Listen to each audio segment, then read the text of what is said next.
तुम बिल्कुल भी नहीं बदले अंशुल। तुम भी कहाँ बदली हर्षिता, आज भी वैसी ही हो जैसी 15 साल पहले थी। अंशुल के मुंह से बेशक खता निकला। अच्छा तुम्हें कैसे पता? उसने हंसते हुए अंशुल से पूछा। तो वह कुछ खोया सा मन ही मन बोला, बस मन की आंखों से देख लिया। सहसा लगा हर्षिता साकार सामने बैठी, उसकी आंखों में मन में उठे भाव पड़ती विस्मय से कह उठी, अच्छा।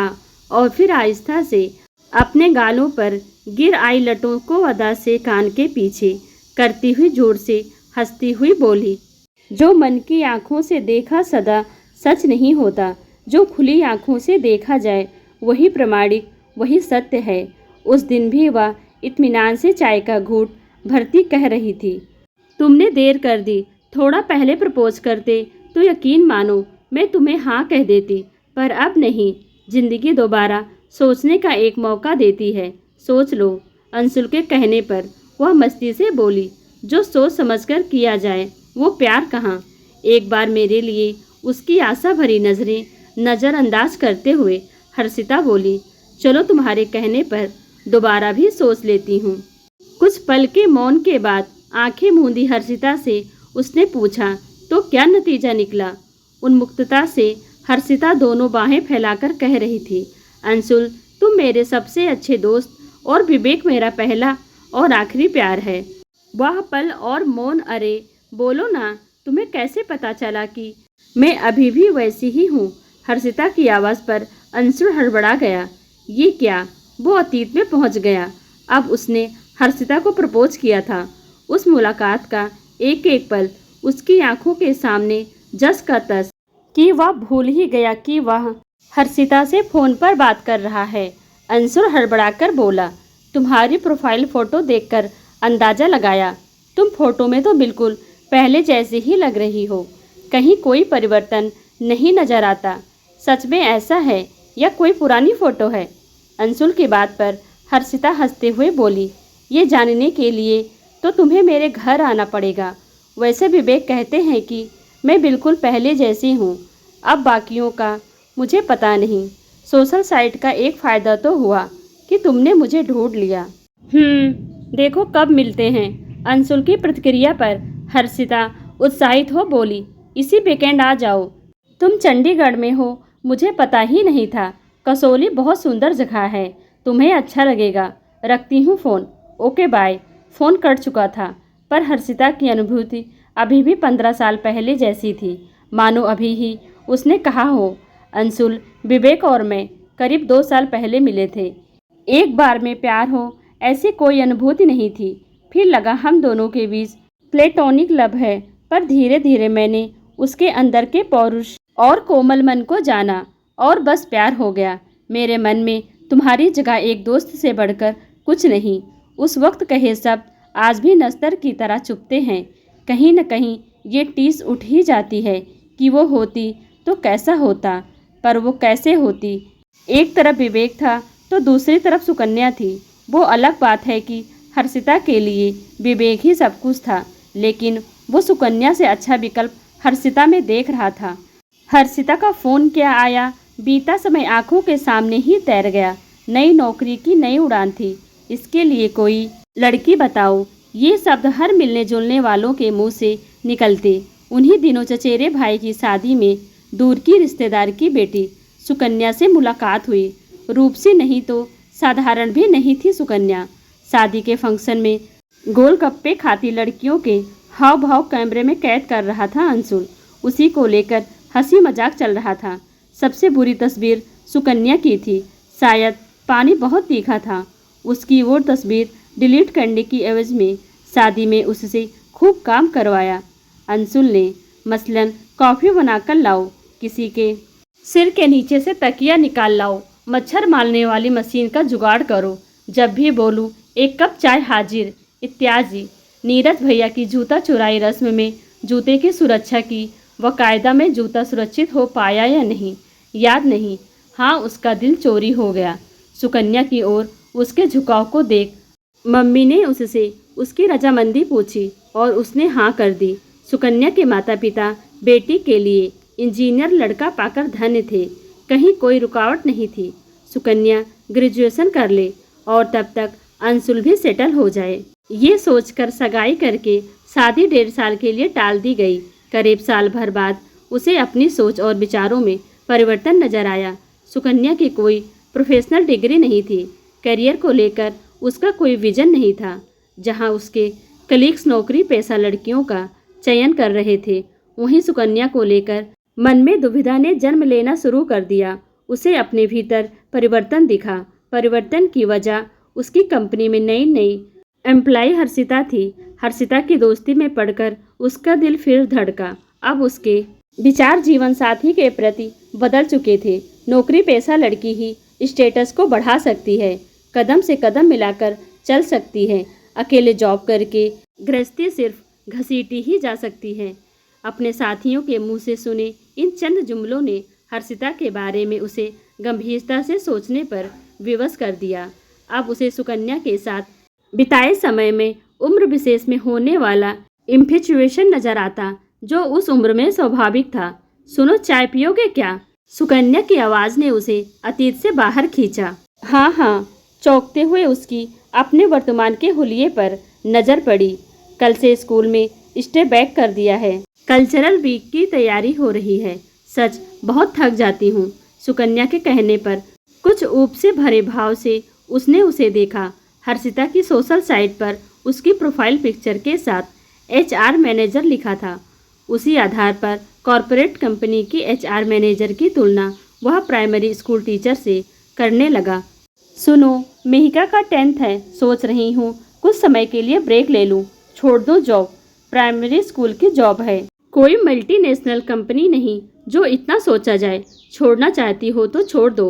अंशुल की तलखीना चाहते हुए भी आवाज़ में उतर आई। तुम मुझे कभी मत समझना। यह कहकर सुकन्या वहाँ से चली गई। वह उसे रोकना भी नहीं चाहता था। शायद एकांत में एक बार फिर हर्षिता के ख्यालों में गुम होने की इच्छा ने सुकन्या की उपेक्षा की।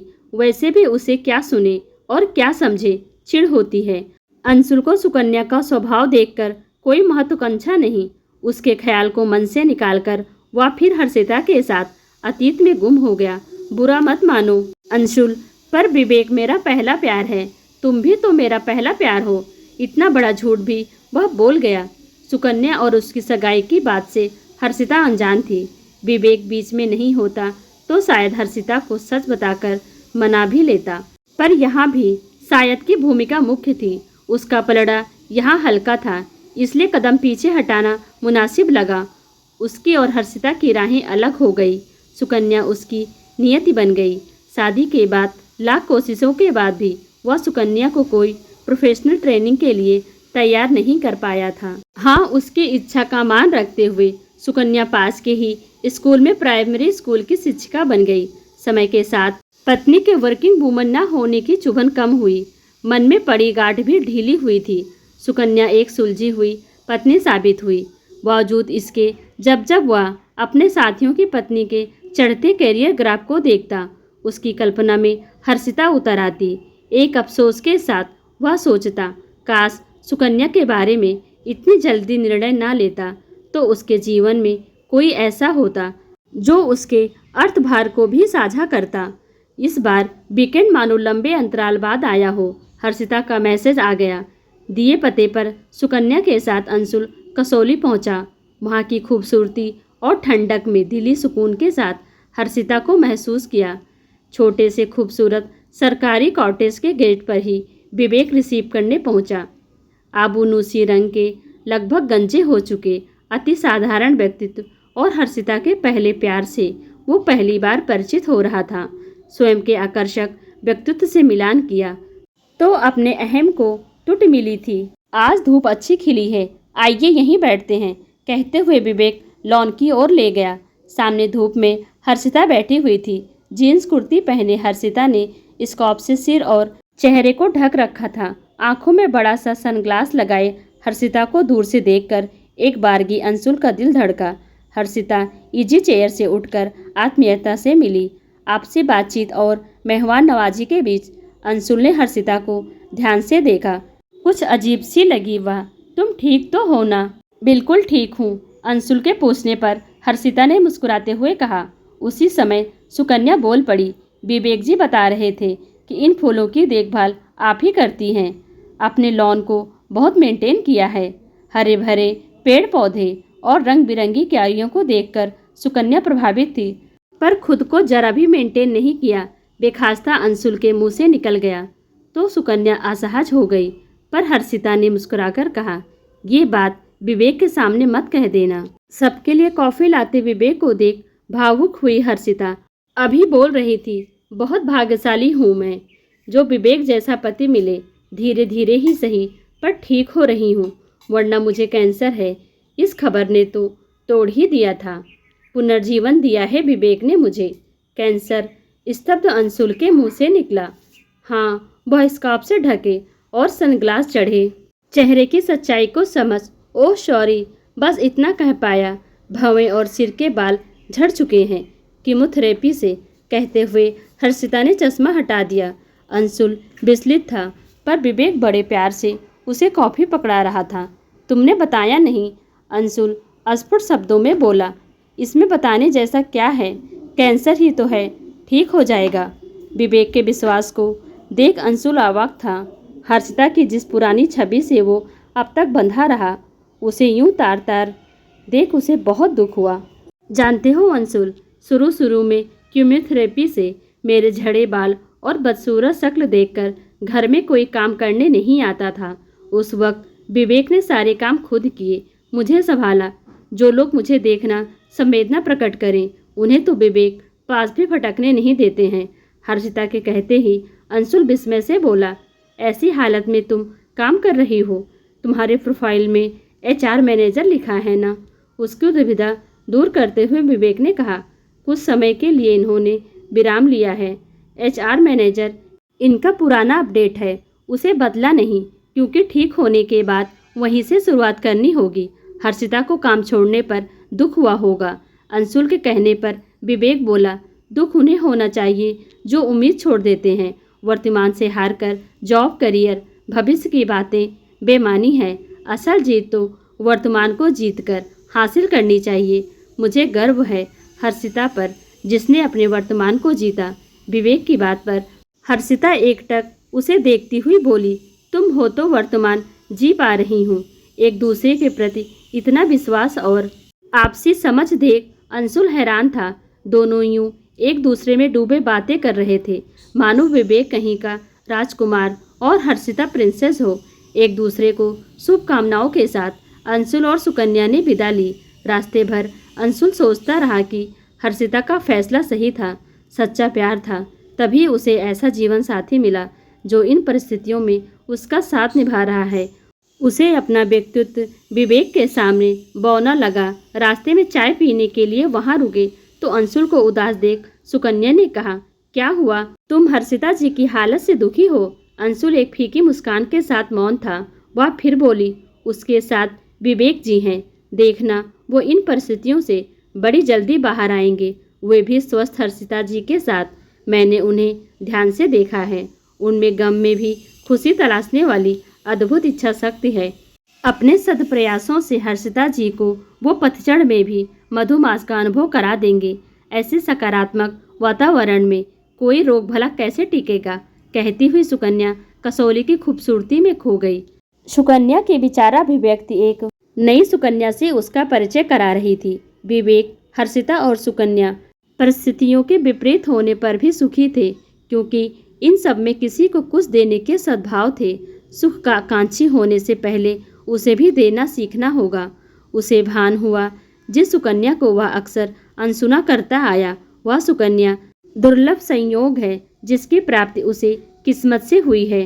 कुदरती खूबसूरती में डूबी सुकन्या को वह आज सुनना, जानना और समझना चाहता था।